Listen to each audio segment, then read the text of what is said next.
Jake Morrison stood in the center of the giant metal room. His hands were locked behind his back and sweat dripped down his face.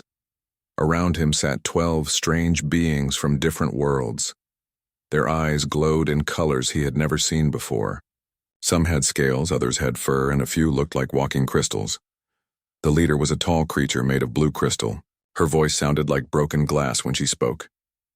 "Commander Morrison, you stand here for all humans. Your people have broken our most important laws." Jake kept his face calm, but his heart was beating fast. He knew this day would come. Humans had been growing too strong, too fast. The other races in the galaxy were getting scared. "What laws have we broken?" Jake asked in a steady voice. The crystal being held up a glowing tablet. "Your scientists have changed human bodies with forbidden technology. Your military has built weapons we did not allow. Your colonies have spread to places you were told to avoid." High above in the watching area, Lisa Carter pressed her face against the glass. She was Earth's top diplomat, but today she could only watch. Her 50 years of working with aliens meant nothing now. The council had already decided. This trial was just for show. Lisa remembered when she first came to this place 20 years ago. Back then, the aliens had welcomed humans. They called Earth's people interesting and full of potential. Now those same words were being used as crimes. Far away, Ryan Brooks got the emergency message on his ship. He was exploring the edge of known space with his crew of 200 humans. The message was short but clear. All humans must leave council space in 30 days. Ryan's first officer, a young woman named Kelly Adams, read the message over his shoulder. "Captain, what does this mean?" Ryan looked out at the stars through his ship's windows. "It means we're about to become homeless, Kelly." Back on New Geneva Station, Amy Foster was packing her life's work into metal boxes. She had spent 15 years learning how to make humans stronger and smarter. Her lab had machines that could fix any sickness and make people live twice as long. The station's warning bells were ringing loudly. Red lights flashed in every hallway. Families ran past her lab door carrying their children and whatever they could grab. Some were crying. Others looked angry. Amy picked up a small glass tube filled with blue liquid. Inside was the result of her greatest discovery. With this, humans could survive in places that would kill normal people. They could breathe poison air and live in crushing gravity. But the council called it illegal. Dr. Foster, her assistant Paul Watson, called from the doorway. "The evacuation ships are almost full. We need to go." Amy looked around her lab one more time. 15 years of work, and now she had to leave it all behind. She put the glass tube in her pocket. At least she could save this much. In the council chamber, the crystal leader stood up. Her voice echoed off the metal walls. "The human race has shown it cannot follow our laws. You grow too fast. You change too much. You ask too many questions about things that should be left alone." Jake felt anger rising in his chest, but he kept quiet.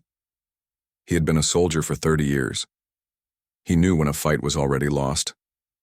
"Therefore," the crystal being continued, "all humans must leave council space. You have 30 days. Any human found in our territory after that will be treated as an enemy."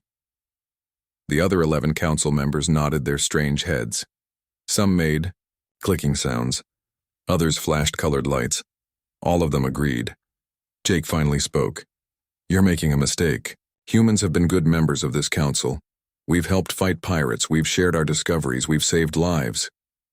"Yes," said a creature that looked like a giant spider. "That is exactly the problem. You help too much. You discover too much. You save too many lives. Other races are starting to depend on you instead of us." Now Jake understood. This wasn't about broken laws. This was about fear. The council was afraid that humans were becoming too important. Lisa Carter watched as guards surrounded Jake. They weren't hurting him, but the message was clear. The trial was over. Humanity had been judged and found guilty of being too successful. On his ship, Ryan Brooks called his crew together. 200 of the best and brightest humans looked at him with worried faces. They were scientists, engineers, doctors, and soldiers. Now they were all refugees. Listen up, everyone, Ryan said. We've been kicked out of the neighborhood. The council doesn't want us around anymore. A young engineer named Carl Brown raised his hand. Where are we supposed to go, Captain? Ryan pointed toward the edge of the galaxy where no council ships ever went. Out there, the Fringe territories. It's dangerous space. Pirates, hostile aliens, and worlds that can kill you just by looking at them wrong. Can we survive out there? Asked Kelly Adams. Ryan smiled for the first time that day. Kelly, we're humans. We can survive anywhere. Back on New Geneva Station, the last evacuation ship was getting ready to leave. Amy Foster sat in a cramped seat with her box of research on her lap. Around her, families held their children close. Old people stared out the windows at the station they were leaving behind. A little girl sitting near Amy started to cry. Mommy, why do we have to leave? I like it here. Her mother hugged her tight. Because sometimes grown-ups make bad decisions, sweetie. But we'll find a new home. Humans always do. Amy thought about those words as their ship pulled away from the station. Humans always find a way. They had done it on Earth when ice covered the world. They had done it when they first reached the stars. Now they would do it again. The ship turned toward the edge of known space, toward the dangerous frontier where anything could happen. Behind them, the lights of civilization grew smaller and smaller until they disappeared completely. Jake Morrison was released from the council chamber and put on the last transport leaving council space. As his ship joined the massive fleet of human vessels heading for the unknown, he made himself a promise. The council thought they were getting rid of a problem by sending humans away. Instead, they had just created their worst nightmare. Humans with nothing to lose and everything to prove. The exile had begun, but Jake knew this wasn't the end of the story.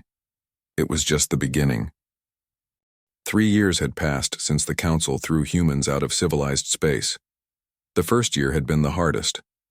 Many people died from sickness, attacks by pirates, and just the stress of losing everything they had ever known. Ryan Brooks stood on the bridge of his ship, the Frontier. It no longer looked like the clean exploration vessel it used to be. Now it was covered in armor plates and had guns sticking out from every side. His crew had learned to fight or die in the wild frontier. Captain, we're getting a message from Haven Station, said Kelly Adams. She was his second in command now, promoted after their old first officer died in a pirate attack 6 months ago. Put it through, Ryan said. Jake Morrison's face appeared on the screen. He looked older than his 50 years, with new scars on his face and gray in his hair.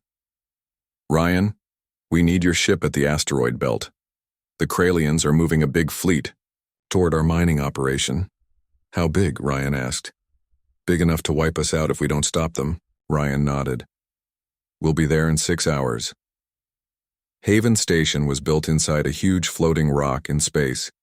It had taken 2 years to hollow it out and make it safe for people to live inside. Now it was home to 50,000 humans and the center of their new civilization. Jake Morrison walked through the station's main tunnel. The walls were rough metal, not the smooth surfaces of the old council stations. Everything here was built to last, not to look pretty. Children ran past him playing games in the low gravity. They were the first generation of humans born in exile, and they were growing up strong. Amy Foster met Jake at the entrance to her new laboratory. It was 10 times bigger than her old lab on New Geneva Station. Here in the frontier, no one told her what research was illegal.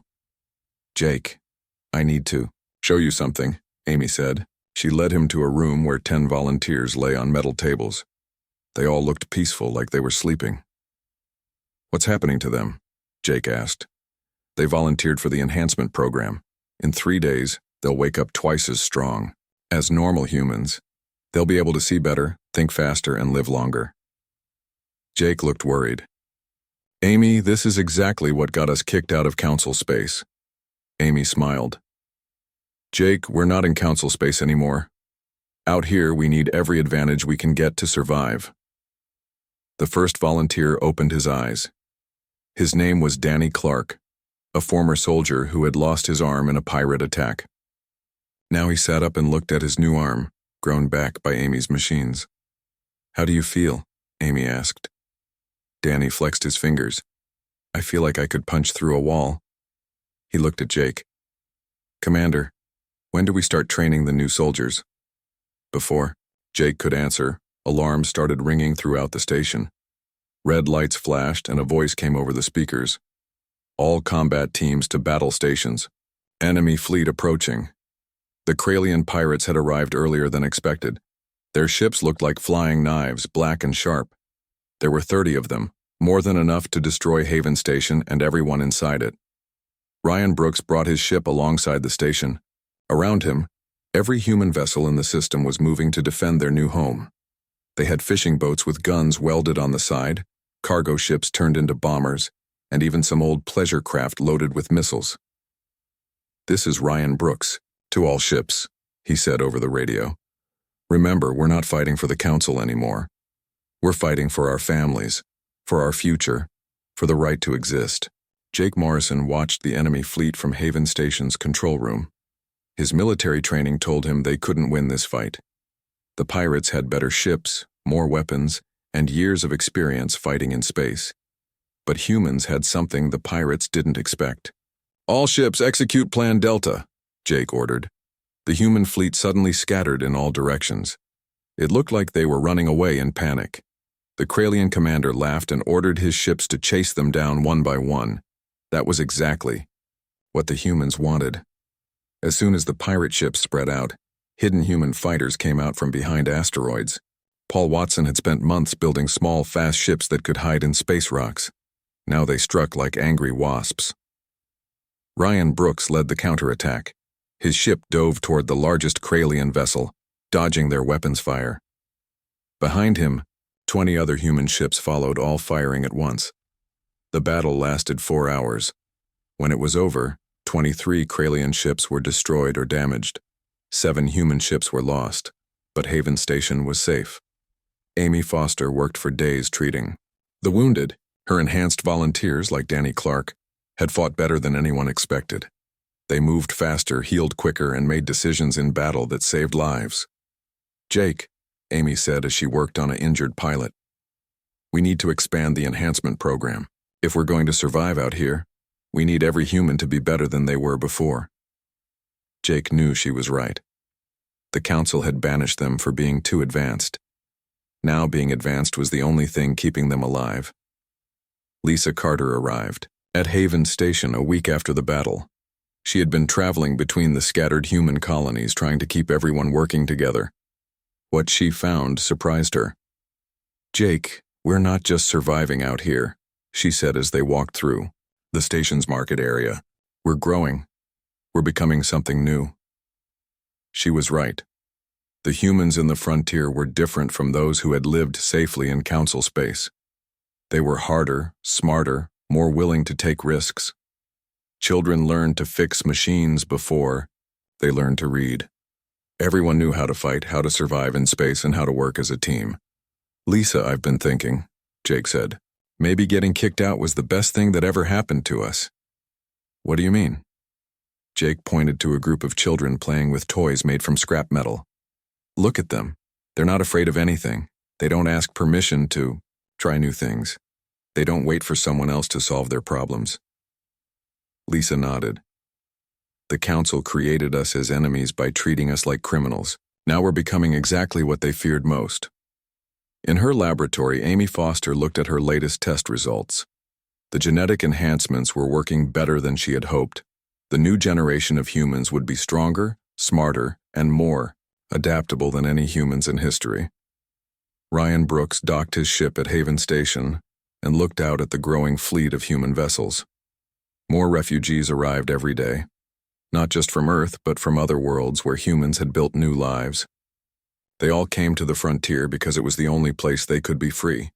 "Kelly," he said to his first officer, "send a message to all human colonies. Tell them we're not refugees anymore. We're pioneers. And this is just the beginning."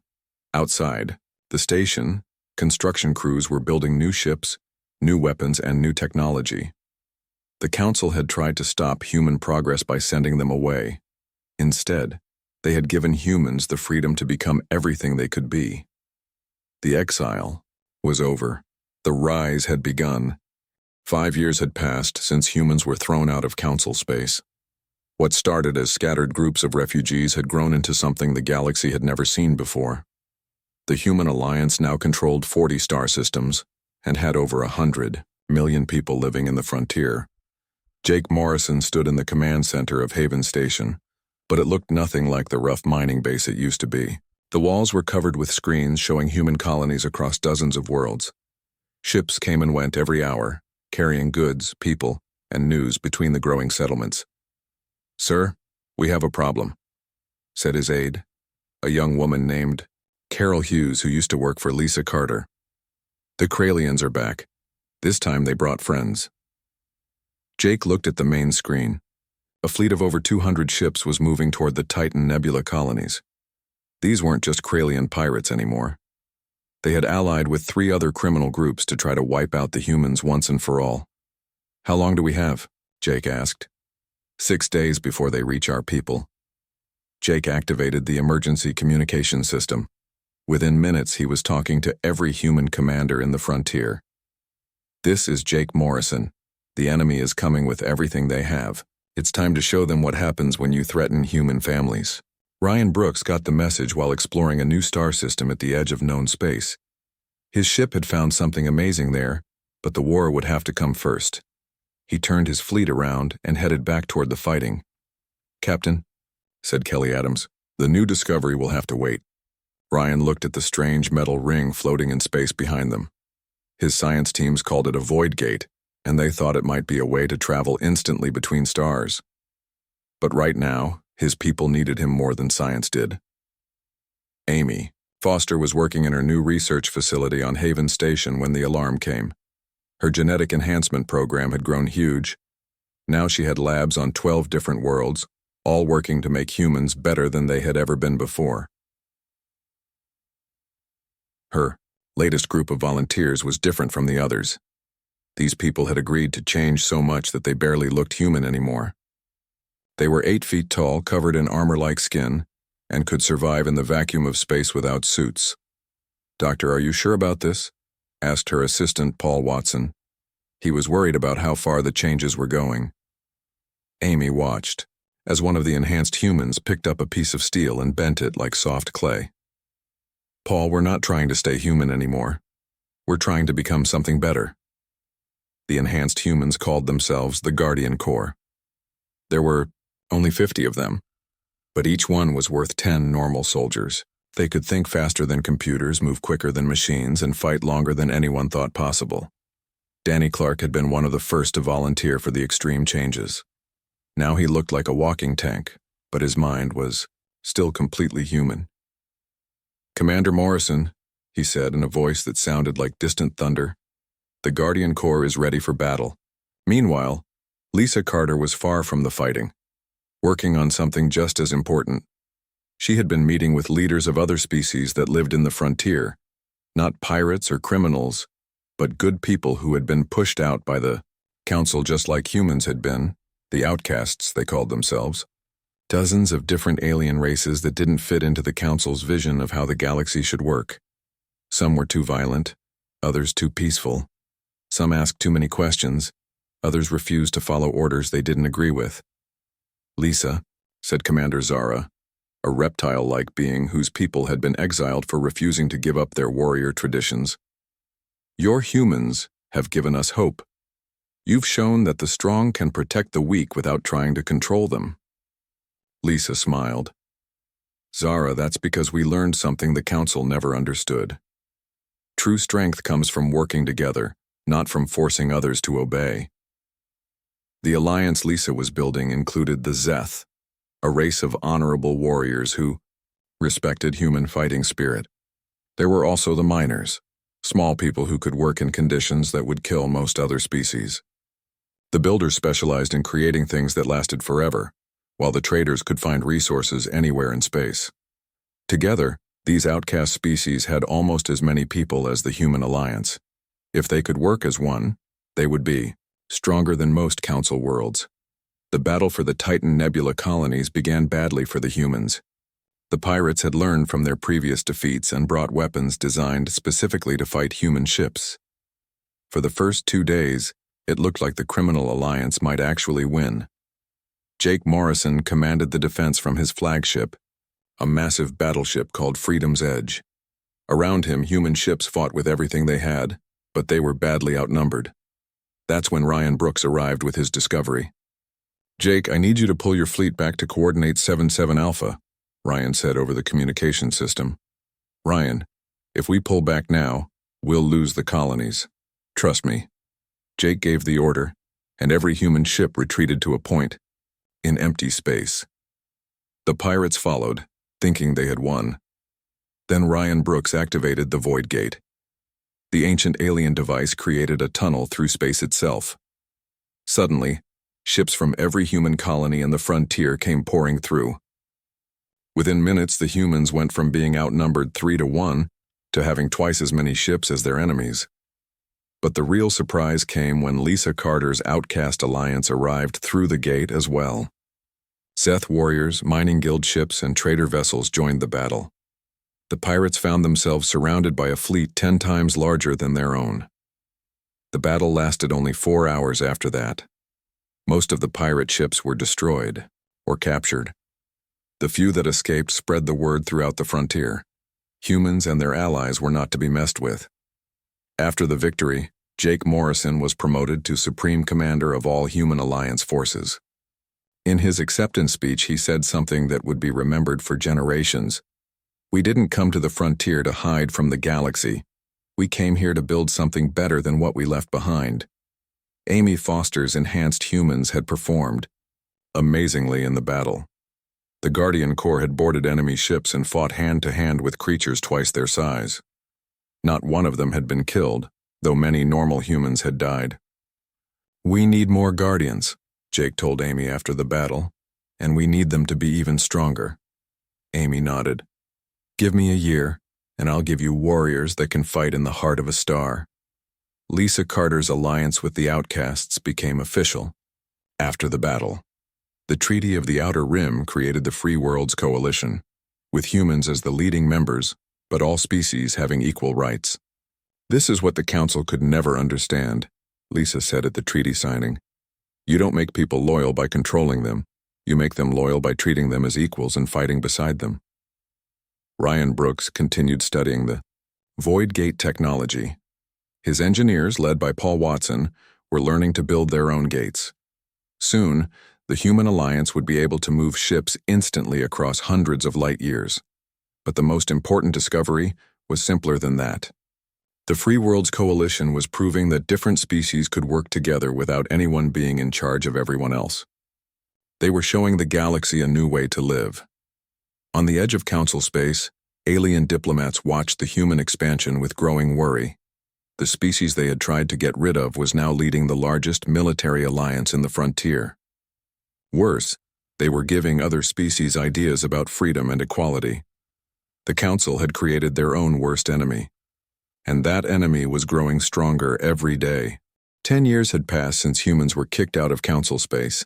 What had started as punishment had become the best thing that ever happened to humanity.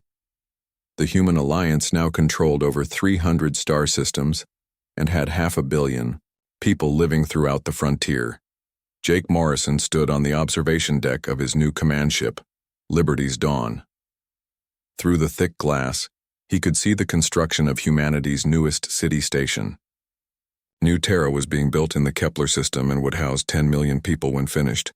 It was bigger than most Council worlds. "Sir, we have reports from the deep space teams," said Carol Hughes, who was now his chief intelligence officer. "Captain Brooks has found something big." Jake looked at the report on his tablet. Ryan Brooks and his exploration teams had discovered ruins on a dead world at the edge of the galaxy. The structures were ancient, built by some race that had disappeared millions of years ago. But what made them important were the warning messages carved into the walls. "Get me a connection to Ryan," Jake ordered. Ryan Brooks appeared on the communication screen. Behind him, Jake could see his team working inside what looked like a massive stone temple. "Jake, you need to see this. The beings who built this place left warnings about something they called the Devourers. What kind of warnings? They're energy beings from outside our galaxy.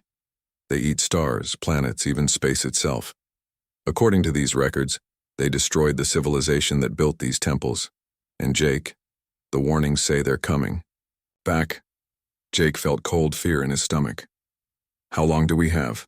The calculations aren't clear, but maybe 50 years. Maybe less. After ending the call, Jake called an emergency meeting of the Alliance Council. Representatives from every human colony and allied species gathered in the Great Hall of Haven Station. When Jake told them about the Devourer threat, the room became very quiet. If these warnings are true, said Commander Zara of the Zeth, then every living being in the galaxy is in danger. Council and Alliance alike. Lisa Carter, now the head of Alliance diplomacy, spoke up. The Council needs to know about this. Whatever our differences, we can't let pride get in the way of survival. But Jake shook his head. Lisa, we've tried to contact the Council before. They won't listen to anything that comes from us. They still see us as criminals and rebels. Amy Foster had been quiet during the meeting, but now she stood up. Her appearance had changed over the years. She had volunteered for some of her own genetic treatments and now looked younger than she had 10 years ago. Her eyes glowed slightly, in the dim light. Maybe we should let the Council deal with their own problems, Amy said. We have more important things to worry about. My research teams have been working on something that could change everything. She activated a holographic display that showed the inside of a human brain. But this brain was different. Parts of it glowed with artificial light. We've successfully merged human consciousness with artificial intelligence, Amy continued.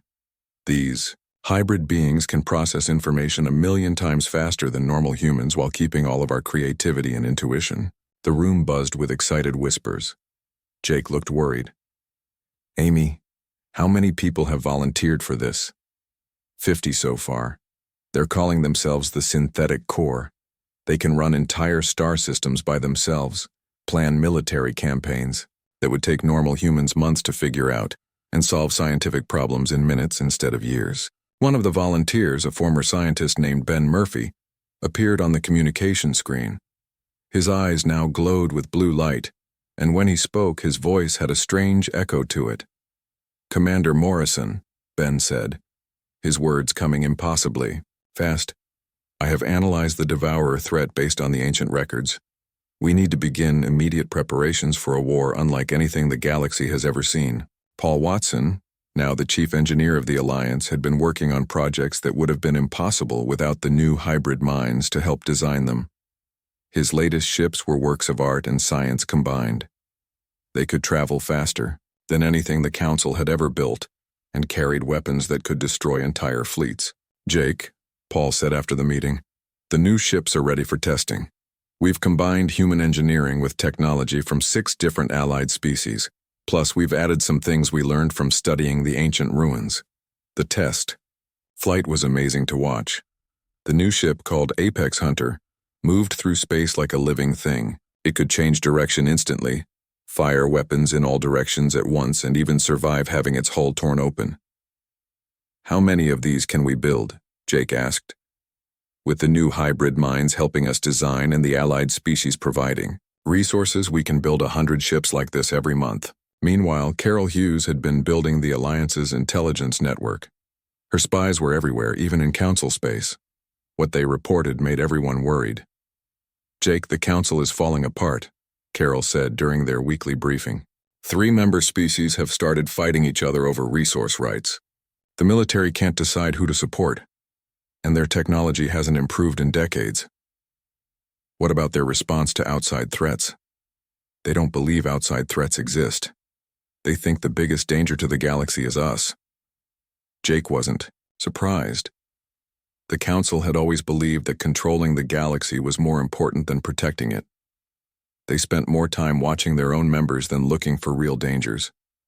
But the real problem was what Carol discovered next. Council agents had been secretly attacking Alliance colonies and trying to make it look like pirate raids. They were also spreading lies about humans to other species, trying to turn the galaxy against the Alliance. They're planning something big, Carol warned. My contacts say the Council is building a huge fleet specifically designed to fight human ships. They call it Operation Final Solution. Jake called another Alliance meeting. This time the news was even worse. Not only were the Devourers coming, but the Council was planning to attack the Alliance before they arrived. They would rather destroy us than work together to save the galaxy, Jake said to the assembled leaders. This means we have to be ready for 2 wars at the same time. Amy Foster stood up again. Then we need to accelerate all of our programs. More genetic enhancements, more synthetic hybrids, more advanced ships. We need to become everything the Council fears we already are. Lisa, Carter looked sad.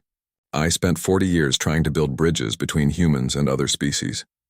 Now it looks like we're going to have to burn those bridges down. Not all of them, said Commander Zara. The Free Worlds Coalition grows stronger every day. We have allies the Council doesn't even know about. Species that are tired of being told what to do and how to live. Ryan Brooks reported in from the frontier. His exploration teams had found more ancient ruins and more warnings about the Devourers. But they had also found something else. Weapons and technology left behind by the vanished civilization. Jake, these people were more advanced than the Council ever dreamed of being. And they still couldn't stop the Devourers, but maybe we can do better. We have something they didn't have. What's that? We have humans. And humans never give up. As the meeting ended, Jake looked out at the stars through the station's main window. Somewhere out there, an ancient enemy was coming to destroy everything. Closer to home, the Council was preparing to attack the only people who might be able to stop that enemy. But Jake wasn't afraid. 10 years ago, humans had been weak refugees, begging for mercy. Now they led the most powerful alliance in the galaxy. They had technology the Council couldn't imagine, allies who would fight to the death for them, and the will to do whatever it took to survive. Carol, Jake said to his intelligence chief, send a message to all our colonies, tell them to prepare for war. Both wars. Yes, sir.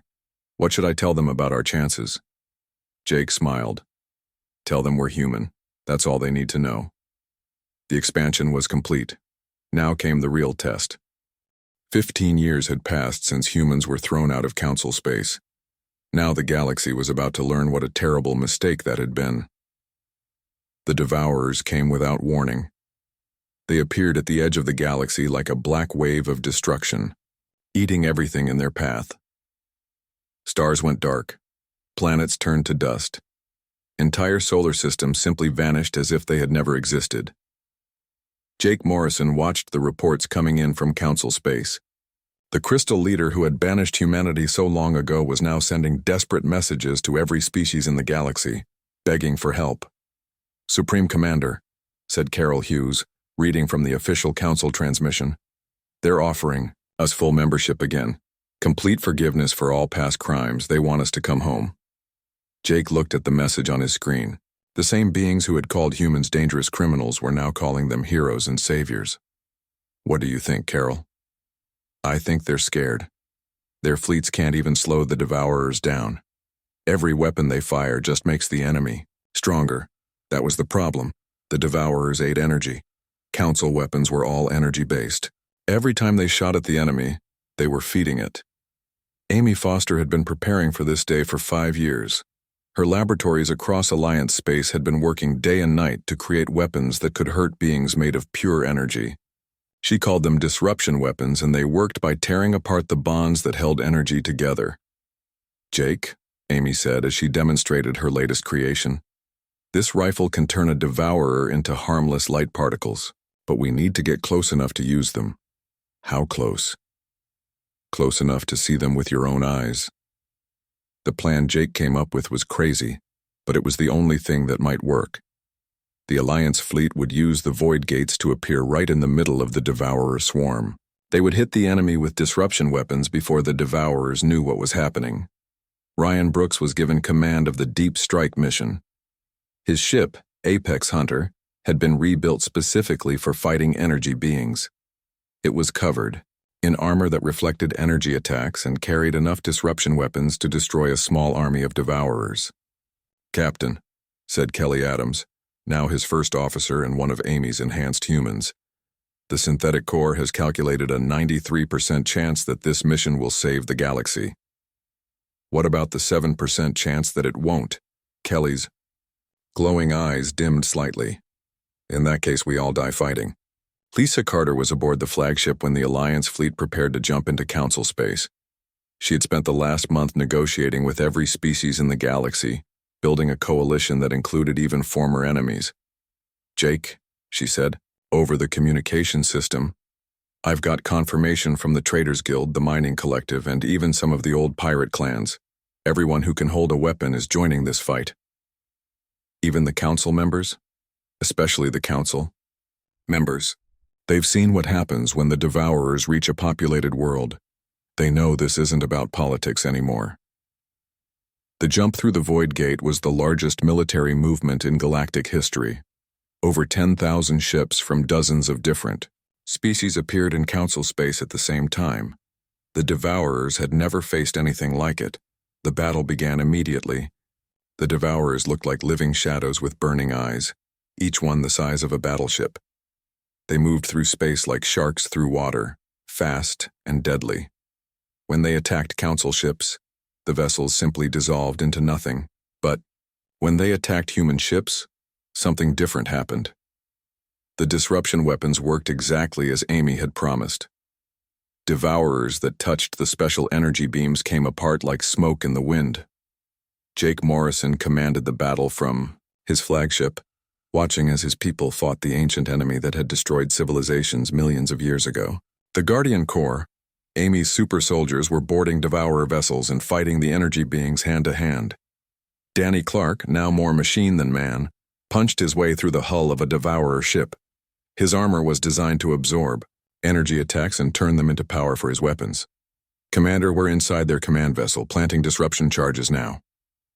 The explosion lit up space like a new star. When the light faded, the largest Devourer ship was gone, but there were hundreds more. Ryan Brooks led his squadron deep into the enemy formation. His ship danced between energy blasts that could have destroyed planets. Behind him, Alliance fighters followed, all of them crewed by enhanced humans who could think and react faster than normal people ever could. "Kelly, target the cluster ships," Ryan ordered. "If we can take out their command structure, the rest might retreat." The synthetic, hybrid humans were the key to victory. Ben Murphy and his fellow consciousness AI mergers could process battle information in real time, predicting enemy movements and coordinating Alliance attacks across hundreds of light-years of space. "Captain Brooks," Ben's voice came through, the communication system speaking faster than normal humans could understand. "I have identified the Devourer Queen ship. If we can destroy it, the entire swarm will lose coordination." The Queen ship was massive, bigger than some moons. It floated in the center of the Devourer formation, directing the battle like a giant brain. Getting to it would mean flying through thousands of enemy vessels. "All ships, this is Jake Morrison," the Supreme Commander's voice echoed across the fleet. "We're going to end this war today. Follow Captain Brooks to the target. If we don't come back, tell our children that we died free." The final charge was glorious and terrible. Ships from every species in the galaxy flew side by side toward the Devourer Queen. Many were destroyed before they could reach their target. But the survivors pressed on, fighting with a desperation born of knowing that failure meant the end of everything. Amy Foster had saved her most powerful weapon for last. The quantum cascade bomb would tear apart the energy bonds holding the Queen ship together. But someone had to get close enough to deliver it. "I'll take it," said Ryan Brooks. "Ryan, no," Jake protested. "We need you alive." "Jake, someone has to do it, and I'm the best pilot we have." Ryan's ship dove toward the Queen ship like a falling star. Enemy fire lit up space around him, but his enhanced reflexes and Amy's ship design kept him alive just long enough. The bomb detonated at the heart of the Devourer Queen. The explosion spread outward like ripples on a pond, but instead of destroying matter, it destroyed the energy that held the Devourers together. One by one, the enemy ships simply faded away like bad dreams. When the battle was over, the surviving ships from both sides floated in space together, Council vessels and Alliance ships, former enemies now united by shared victory. The crystal being who had once banished humanity appeared on Jake's communication screen. She looked older and tired, but also grateful. Supreme Commander Morrison, she said in her glass voice. The Council formally requests that humanity return to civilized space, not as members but as leaders. Jake thought about it for a long moment. We'll consider it. But things are going to be different this time. How different? The old Council is finished. If we're coming back, we're building something new. Something better. A government where every species has a voice and no one gets thrown out for being too successful. 6 months later, Jake Morrison stood before the new Galactic Assembly. Instead of 12 species ruling over hundreds, now every species had representatives. Humans held important positions, but they shared power with their allies and even former enemies. In his inaugural speech as the first human Supreme Chancellor, Jake said the words that would be remembered forever. 15 years ago, you threw us out because you were afraid of what we might become. Today we return not as conquerors but as friends. We've learned that true strength comes not from ruling others but from standing together. Amy Foster continued her research, but now she worked with scientists from every species in the galaxy. Her genetic enhancements and synthetic consciousness programs became available to anyone who wanted them. The galaxy was becoming a place where everyone could reach their full potential. Ryan Brooks survived the battle and became the head of galactic exploration. His ships pushed into regions of space that had never been mapped, always looking for new worlds and new friends. Lisa Carter became the Galactic Assembly's first Minister of Species Relations, making sure that the mistakes of the old Council would never be repeated. The Human Alliance colonies in the frontier continued to grow and prosper. They became centers of learning and innovation that attracted beings from across the galaxy. The children born in exile had grown up to become leaders of galactic civilization. Jake Morrison looked out at the stars from his office on the new capital world. Humanity had come so far from those desperate refugees fleeing Council space. They had been banished for being too successful, and their response had been to become more successful than anyone thought possible. The Council had tried to limit human potential by throwing them away. Instead, they had given humanity the freedom to become everything they were meant to be, and that, Jake thought with a smile, was the most human thing of all.